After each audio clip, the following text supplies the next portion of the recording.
James নাম শুনলেই একটি ছবি ভেসে ওঠে সবার মননে।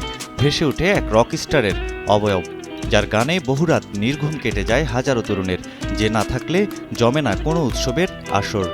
সম্প্রতি গণমাধ্যমে দেয়া এক সাক্ষাৎকারে ফারুক মাহফুজ জানান, জেমসকে প্রশ্ন করা হয় কখনো রাজনীতিতে যোগ দেওয়ার প্রস্তাব পেয়েছেন কিনা।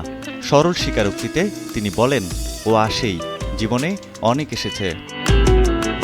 উপমহাদেশের বিখ্যাত এই রকস্টার সাক্ষাৎকারে বলেন, রাজনীতি সচেতন হতে পারেন, তবে শিল্পীদের রাজনীতিতে যোগ দেয়া উচিত নয়। এরপরেই প্রশ্ন করা হয়, রাজনীতি নিয়ে আপনার জীবন দর্শন কি? এমন প্রশ্নের জবাবে স্বল্পভাষী জেমসের উত্তর, শিল্পীরা যদি রাজনীতি করতে হয় তবে সব ছেড়ে ফুল টাইম রাজনীতি করা উচিত। বর্তমান ব্যস্ততা নিয়ে জেমস জানান, দেশে এবং দেশের বাইরে বেশ কিছু আয়োজন রয়েছে। আগামী মাসে সৌদি সরকারের আমন্ত্রণে দাম্মাম আর জেদ্দায় যাচ্ছেন তিনি।